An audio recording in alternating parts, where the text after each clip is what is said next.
The FCC Guidelines for Specific Absorption Rate, or SAR Testing, which measure the energy absorbed by the human body from radiofrequency radiation, are relics of the past.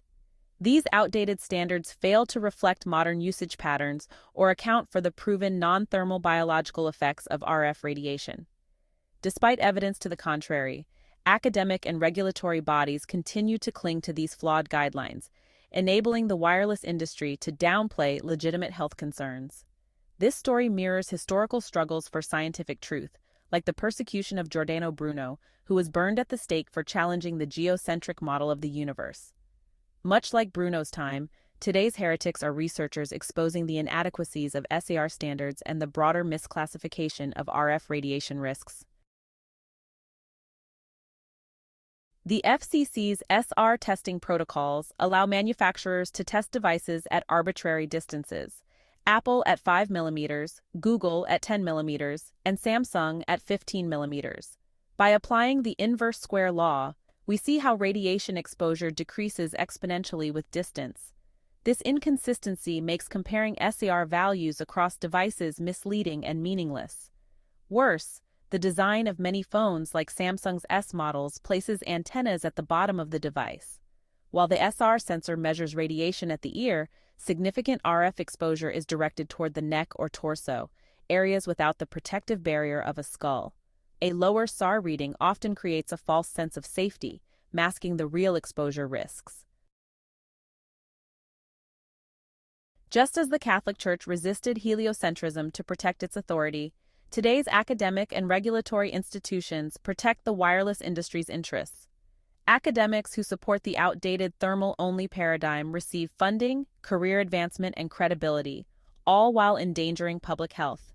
These scientists ignore or dismiss mounting evidence of non-thermal effects, including DNA damage, oxidative stress, and hormonal disruption. Their allegiance to the status quo reflects a systemic failure to prioritize scientific integrity over profit. The Motorola Wargaming memo, a blueprint for disinformation. The wireless industry's tactics to suppress inconvenient truths were laid bare in the infamous Motorola Wargaming memo of 1994. When researchers Henry Lai and N.P. Singh published findings that RF radiation could cause DNA damage, Motorola's PR firm Burson Marsteller devised a strategy to discredit their work and protect the industry's image. The memo outlined a three-step plan: delay or halt further research by Lai and Singh, prevent replication of their study by independent scientists or select researchers favorable to the industry, convince the public, through credible experts, that the findings were insignificant or irrelevant. One of the memo's most telling criticisms was that the DNA studies were not conducted at cellular frequencies, yet the studies used 2,450 MHz, the same frequency used by Wi-Fi and nearly all modern cell phones.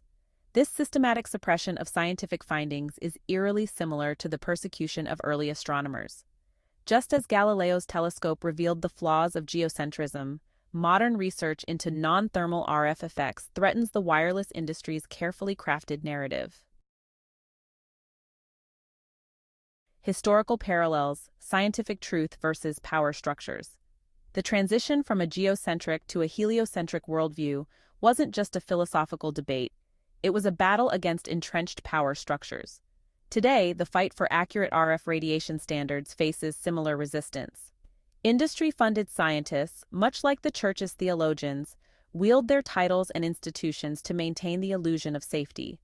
Meanwhile, independent researchers are marginalized, their work dismissed or ignored.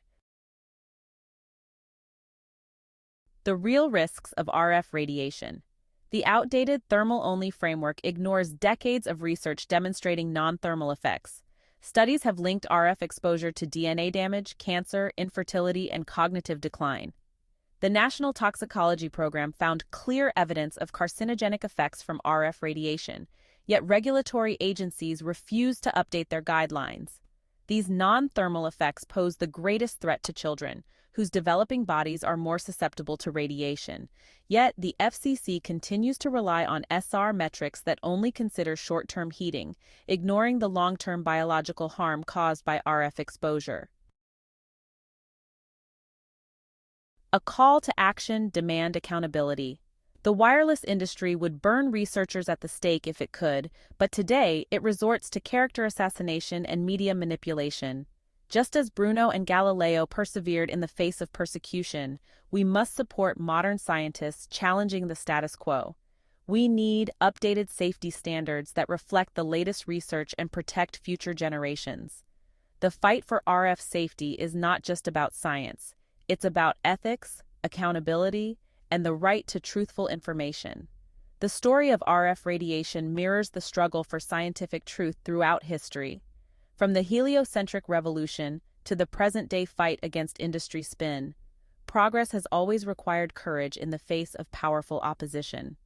The FCC's outdated SAR guidelines and the academic complicity in their perpetuation are modern examples of how science can be stifled to protect profits. It's time to demand better. For the sake of public health, future generations, and scientific integrity, we must challenge the status quo and advocate for RF safety standards grounded in truth. Visit RF Safe to learn more.